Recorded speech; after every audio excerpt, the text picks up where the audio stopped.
que está transcurriendo en estas horas, que todo arrancó con esta decisión de la justicia, de la Corte de la Nación, de confirmar, al rechazar esa queja de Cristina Fernández de Kirchner y otros tantos imputados por la causa vialidad, de confirmar la condena. Y bueno, a partir de ahí empezó todo un derrotero de cuestiones que nos llevaron, Alejandra, hasta una marcha importante en el día de ayer. Exactamente, hubo una movilización. En principio iba a ser a Comodoro Pi, cuando se especulaba con la posibilidad de que Kirchner fuera trasladada hasta los tribunales para ser notificada del arresto. Eso no pasó, la justicia se adelantó, le dio la domiciliaria con algunas condiciones, entre ellas la domiciliaria, que no arengara, etcétera. Entonces se cambió en menos de 24 horas el destino de la movilización y se resolvió ir a Plaza de Mayo. Eso implicó el movimiento de varias miles de personas. ¿Cuántas? Es objeto de Sí. discusión.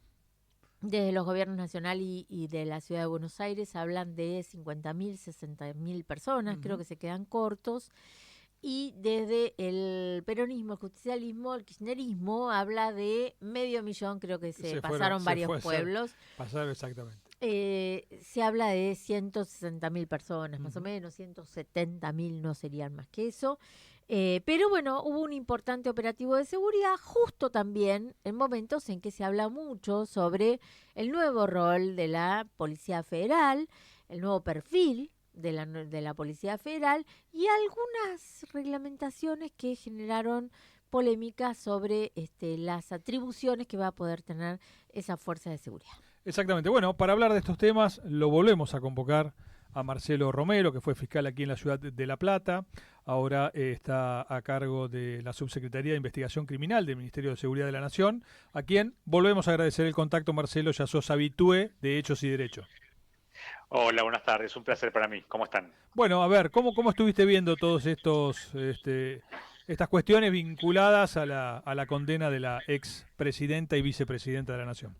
Bueno, citaron los dos grandes temas del Ministerio y yo creo que de todo el Poder Ejecutivo Nacional y también el Poder Judicial Federal de la semana.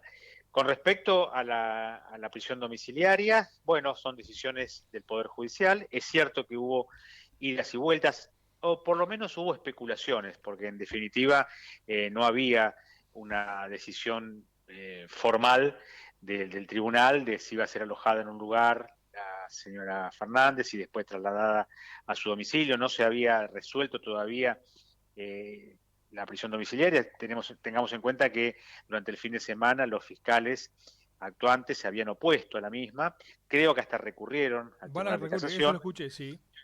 Sí, pero bueno, finalmente, como bien decía Alejandra, se decidió por la concesión de la prisión domiciliaria en el domicilio que había propuesto, en el barrio de Constitución. Previamente se había hecho un estudio socioambiental, que es de rigor, para ver si el lugar reunía las condiciones de esa modalidad de ejecución de la pena. Obviamente que sí fue positiva y afirmativa la respuesta, y ahí estaba. El tema era también importante cuáles iban a ser o cuáles son ahora las reglas de conducta, ¿no? A Ujú. que debe someterse todo condenado, no solamente la señora Fernández, que no es una condenada más, no es porque haya desigualdad ante la ley, pero nadie puede desconocer la importancia que tiene a nivel institucional, aunque ya no esté ejerciendo ninguna función. El tema en discusión fue si podía o no salir al balcón. Obviamente que está permitido a cualquier persona que está en arresto domiciliario, en prisión domiciliaria, salir a tomar un poco de aire a un Ujú. balcón. El tema era las arengas, el tema era si el ejercicio de ese derecho, de tomar un poco de aire, no perjudicaba con la masiva concentración de gente en el barrio, el derecho de los vecinos, ¿no? Esas fueron todas las discusiones que tuvieron los magistrados junto con las defensas y también con los fiscales en las últimas horas previas a la marcha de ayer. Afortunadamente fue una marcha pacífica, multitudinaria.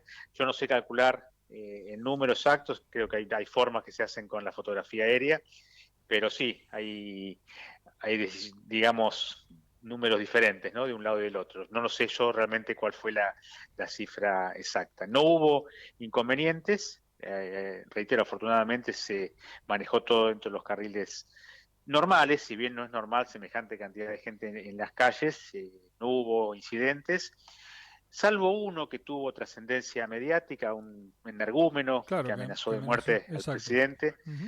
y bueno, fue rápidamente detenido. Pero el resto no, el resto se manifestó, obviamente expresándose a favor de la inocencia de la señora Fernández, de su libertad y en contra del gobierno. Bueno, son formas que tiene la democracia de expresión.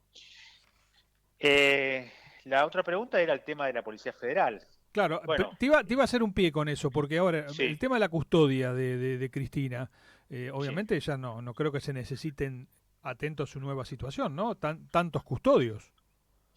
No, es importante destacar esto. Las personas que convivan con ella o que tengan frecuencia diaria, por ejemplo los abogados, creo que hay un custodio que está asignado por el Ministerio de Seguridad, si mal no tengo entendido es un subcomisario, que es una persona de confianza extrema de la señora ex presidenta, esa persona va a tener acceso libre, no así el resto de las visitas. Las visitas tienen que solicitar autorización al tribunal y anotarse en un listado, como lo hace cualquier visitante, familiar o allegado de un detenido en unidad carcelaria o en otra dependencia de detención, ¿verdad?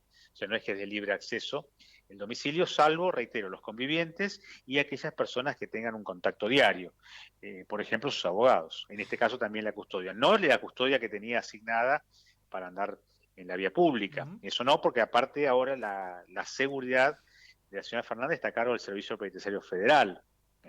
Así que ha cambiado el Ujú. rol que tenía en su momento la Policía Federal y ahora otra fuerza de seguridad, que es la fuerza de seguridad justamente intramuros. El Servicio Penitenciario Federal será la encargada, el encargado de llevar adelante lo mismo. Marcelo, Eh, Alejandra, ya nos ya nos metemos con el tema de la federal, pero sí, algo que tengo dudas con esto.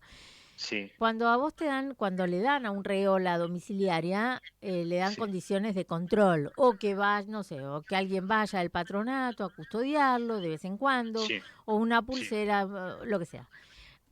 En este caso, a sí. ella, la tobillera creo que ahora se la iban a probar, hoy, no sé, todavía no está muy definido eso. Ahora, ¿por qué habría que ponerle a alguien del servicio penitenciario para controlar que no entren visitas y a cualquier otro reo, está bien que no son iguales, pero a cualquier otro reo entra cualquiera a la casa? De hecho, salen también. Pero bueno, ¿va a haber alguien del servicio penitenciario controlando quién entra y quién sale? Sí, sí, Ah, mira. justamente las diferencias son por el atentado que sufrió la señora. El Ah, Estado ok. tiene que garantizar la seguridad. Obviamente que en una cárcel o cualquier establecimiento de detención la seguridad está más que asegurada, salvo, por Bueno, supuesto, bueno, alguna agresión con otro interno, ¿no? sí, Pero va a haber restricciones con la cantidad de gente que visita, sí, sí, justamente por eso. Y esa fue la gran discusión, ¿no? La seguridad de la señora después de los hechos que todavía se están investigando, el atentado contra su vida. Esto causa opiniones encontradas, ¿no? Sobre todo con el tema de la desigualdad ante la ley y otros casos de detenidos que están habiendo superado con holgura los 70 años de edad y que todavía están en las claro. unidades carcelarias, ¿no? Mm. En el caso de los condenados por delitos de lesa humanidad. Ya no son militares, son exmilitares dados de baja, condenados y que todavía están en la cárcel, algunos tienen superan los 90 años. O sea que no es solamente la edad, sino que otras circunstancias. Bueno, fue una decisión del tribunal, hay opiniones encontradas, fíjate que los fiscales se manifestaron en contra y han recurrido, ni siquiera han consentido esta decisión, sino que han recurrido a la Cámara de Casación Federal y será después la Cámara quien confirme o no esta modalidad. Yo creo que la va a confirmar, si es que no hay incumplimiento de esas reglas de conducta. Pero creo que la polémica va a seguir. Yo comparto contigo de que hay polémica todavía, aún en los ámbitos del derecho, ¿no? Hay abogados que se han expresado en contra y muchísima gente de la comunidad argentina, compatriotas que no necesariamente tengan que ser abogados, se han expresado en contra de este cumplimiento de la pena. Marcelo, ahora sí nos iríamos al tema de la Policía ¿Cómo no? Federal. A ver, Bueno, es un cambio muy importante, sí, histórico, en la bicentenaria institución. Es decir, la Policía Federal ha dejado de ser la Oficina de Seguridad de la Ciudad Autónoma de Buenos Aires, luego de la reforma constitucional, de su conversión de ciudad capital en ciudad capital y además autónoma, con una policía propia, primero la policía metropolitana, ahora la policía de la ciudad, y va a ser una conversión lenta, pero sin pausa, en una agencia federal de investigaciones. Yo creo que lo que más causó estupor fue el hecho de que esa agencia, los oficiales especializados de esa agencia, van a realizar ciberpatrullaje, Claro. es decir, control del ciberespacio, fundamentalmente de comunicaciones, ya sea por mensajería o por redes sociales. Obviamente que no es que van a estar mirando qué escribimos ustedes y yo en el Twitter, ahora llamado X o en Instagram, se está refiriendo pura y exclusivamente a delitos organizados, al crimen organizado, a crímenes transnacionales, a crímenes de origen federal, ¿no? Como puede ser el terrorismo, como es la trata. Fíjate que la trata lamentablemente utiliza las redes sociales como método de captación, el cibercrimen en gran escala, el narcotráfico. El resto no, porque es motivo de investigación eventualmente de la justicia ordinaria, qué sé yo, una amenaza, una instigación a la violencia. Es más, hay delitos que son de instancia privada, ¿no? Como las injurias, y muchas veces se hacen las denuncias y los jueces priorizan la libertad de expresión. O sea que no tiene nada que ver con lo que se puede escribir, sobre todo ahora que está tan picante, ¿no? La red social y bueno, a veces con tanta falta de respeto. No se refiere a eso, se refiere a las alarmas internacionales que surgen en Internet, sobre todo con el terrorismo. Es más, tanto en Instagram, en Twitter, en las redes sociales hay palabras claves, hay alarmas que van saltando en los propios servidores de las redes sociales, los que son los propietarios, ¿no? de las redes de microblog. O sea que no es algo que vaya a perjudicar la libertad de expresión, ni que van a andar controlando a la gente por lo que escriba en Twitter. De hecho, lo que se escribe en Twitter así, en forma casera o local, no incide para nada en la criminalidad organizada. Sí incide, por ejemplo, una red de narcotráfico, sí incide una red terrorista o una red de trata.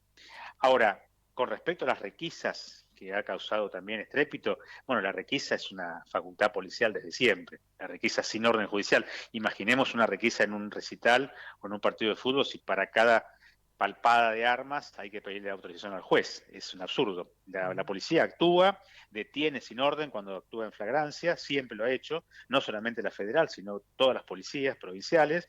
Los fiscales trabajábamos con la flagrancia y teníamos 24 horas para poner a disposición del juez de garantías ese aprendido, ¿no? O sea que no son funciones nuevas. Sí, el tema del ciberpatrullaje a nivel de crimen organizado, sobre todo el crimen organizado transnacional. Marcelo, ¿qué medidas se han tomado para proteger medios de comunicación y periodistas políticos, por el caso de Esper, lo que pasó en su casa el otro día, para reforzar la custodia? Porque esto se ha picanteado, como yo creo que va a ser cuestión de días, en 10, 15 días esto probablemente afloje, pero en estos días, ¿cómo se ha reforzado la seguridad de estas personas? Sí, se está trabajando con el Ministerio de Seguridad de la ciudad, con la policía local. Son hechos del crimen ordinario, o sea, del régimen ordinario, y los jueces mismos han dispuesto refuerzos de las custodias y los patrullajes. Y bueno, lamentablemente, solidarizándome, ¿no?, con los colegas de ustedes, hay una escalada en cuanto a la intolerancia, porque ya esto no es diferencia de opinión, es simplemente que se le impida al periodista expresar lo que sucede, o sea, contar lo que está pasando, ¿no? Independientemente de la opinión que pueda tener el propio periodista, o el derecho a la opinión que tiene el periodista. Yo, ustedes saben, me conocen que es una vocación frustrada que tengo, Sí. ¿no? El de ser Sí. periodista. El periodista puede opinar, no tiene que ser, porque para hacer la objetividad plena están los títulos, ¿no? Cada media hora en la televisión o cada hora en la radio, y uno mira los títulos y bueno, ahí hay objetividad, es simplemente menos que el copete. Ahora, ustedes pueden opinar y decir, comparto o no comparto, coincido o no coincido, tengo esta postura o no la tengo, y si la quieren decir la dicen, si no la quieren decir no la dicen. Bueno, eso evidentemente todavía, tantos años ya del regreso a la democracia, no lo hemos aprendido o no lo han aprendido muchos compatriotas. Me parece muy lamentable y me parece lamentable que tengamos que llegar a reforzar la custodia las casas particulares o de los estudios de televisión o de radio del oficio de ustedes. Marcelo, te agradecemos muchísimo el contacto, como siempre. Un abrazo grande, hasta pronto. Abrazo, Gracias. abrazo para vos. Bueno, la opinión de Marcelo Romero, hombre del Ministerio de Seguridad de la Nación, también ex fiscal aquí de la ciudad de La Plata, hablando de las cuestiones vinculadas a la situación de la condenada Cristina Fernández de Kirchner y también de esta movida del Ejecutivo respecto de la Policía Federal.